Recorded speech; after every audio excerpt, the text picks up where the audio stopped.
Anda masih bersama kami di Presisi Utama. Ledakan yang paling mematikan ke Israel sejak 7 Oktober tahun lalu menewaskan sedikitnya 12 anak-anak dan remaja, dan setelah sebuah roket mendarat di lapangan sepak bola di dataran tinggi Golan yang dikuasai Israel. Serangan ini menguatkan kembali kekhawatiran meluasnya konflik secara regional. Kita simak laporan Yuni Salim dari VOA.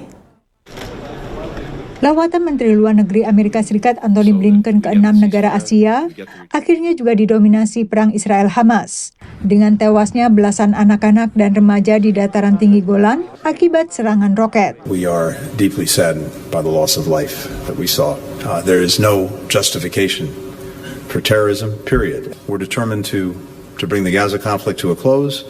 It's gone on for far too long. It's cost far too many lives. We want to see Israelis, we want to see Palestinians, we want to see Lebanese live free from the threat of conflict and violence. Israel langsung membalas dengan menggempur posisi kelompok militan Lebanon Hizbullah. Despite Hezbollah denials, they were probably responsible for the attack. It was almost certainly accidental. I mean, it could have been, the coordinates could have been wrong, it could have been a faulty rocket, and perhaps Israel might have intercepted it and knocked it off course. I'm not sure. But Hezbollah, I mean, they've done some terrible things, but they would have no interest in attacking a Druze village under Israeli occupation. Dataran tinggi Golan adalah wilayah yang disengketakan di perbatasan Suriah dengan Israel dan direbut Israel dalam Perang Arab-Israel tahun 1967. Pada 1981, Israel menganeksasi dataran tinggi Golan sebagai bagian wilayahnya di tengah penolakan dari PBB.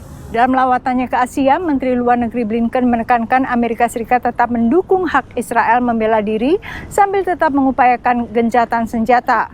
Amerika Serikat juga aktif dalam pertemuan yang berupaya menghidupkan kembali gencatan senjata dan pembebasan sandera di Roma. Tapi dengan memanasnya front di Israel Utara melawan Hizbullah, pemerintah Amerika Serikat kini khawatir yang terjadi justru meluasnya konflik. But we certainly don't believe that as horrific as this attack was over the weekend, that it needs to result in any kind of escalation or threat or risk of a bigger war.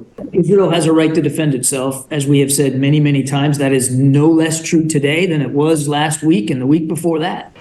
Israel terus menggempur Lebanon Selatan sebagai balasan terhadap serangan di dataran tinggi Golan. Sementara perang berlanjut di Gaza, dan pasukan Israel meminta warga sipil Palestina mengosongkan sejumlah wilayah di Gaza Tengah. Dari Washington DC, Yuni Salim dan tim VOA. Pembunuhan pemimpin Hamas Ismail Haniyeh saat berada di Iran memunculkan kekhawatiran semakin meluasnya perang keluar Gaza. Haniyeh menjadi pemimpin kelompok pro-Iran kedua yang dibunuh dalam waktu sepekan setelah pembunuhan Komandan Hizbullah Fuad Shukr di Lebanon. Berikut laporan Yuni Salim dari VOA. Sebelum dibunuh, pemimpin Hamas Ismail Haniyeh terakhir terlihat saat pengambilan sumpah Presiden Iran yang baru, Masoud Pezeshkian pada 30 Juli.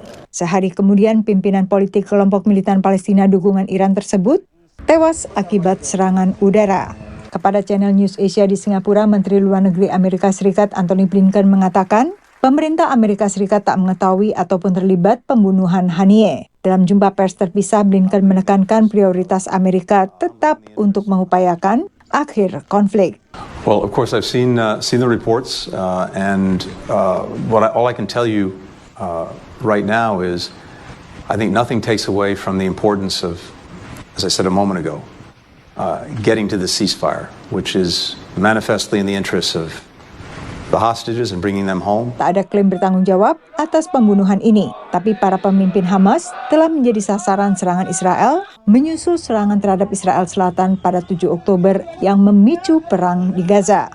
April lalu serangan udara Israel menewaskan 3 putra Haniyeh. Pemimpin spiritual Iran Ayatollah Ali Khamenei yang bertemu Haniyeh sehari sebelum pembunuhan pemimpin Hamas itu telah menjanjikan pembalasan. Pembunuhan terhadap Ismail Haniyeh terjadi di tengah meningkatnya dan meluasnya ketegangan di kawasan. Dengan serangan di dataran tinggi Golan akhir pekan sebelumnya yang lalu dibalas Israel. Serangan Israel selama ini lebih banyak ditujukan kepada kelompok proksi pro-Iran, Hamas di Gaza, Hizbullah di Lebanon, dan Houthi di Yaman. Tapi kali ini serangan dilakukan di wilayah Iran dan ini menjadi sorotan Hamid Awaludin, mantan Menteri Hukum dan HAM yang bersama mantan Wapres Yusuf Kala terakhir bertemu Haniyeh pada 12 Juli lalu. Iran ini sangat terpukul karena di teritori dia kekerasan ini terjadi dan Haniyeh saya kira diundang untuk menghadiri acara pelantikan Presiden Mas'ud. Kalau orang diundang kan mestinya dilindungi toh. Ini akan terjadi kekerasan baru. Awal dari munculnya kekerasan baru yang bakal silih berganti datang. Analis lain juga mengkhawatirkan semakin meluasnya konflik. Meski Iran dan kelompok-kelompok proksinya juga sering ingin menghindari eskalasi. I think Iran is going to look for a way to offset this and retaliate in a way that will satisfy domestic populations without triggering a broader war. So critically, this is a Hamas leader. It was not an Iranian leader. And so when we saw that response from Iran in April with attacks on Israel proper, those were actual Iranian commanders. Pertengahan April lalu, Iran meluncurkan ratusan rudal dan drone ke Israel, membalas serangan Israel ke konsulat Iran di Damaskus, Suriah, yang membunuh pemimpin militer Iran. Tak ada korban tewas dan menurut pasukan bela diri Israel IDF, sekitar 99% rudal ditangkal oleh sistem pertahanan kuba besi alias Iron Dome. Dari Washington DC, Yuni Salim dan tim VOA. Presisi utama akan segera kembali, tetaplah bersama kami.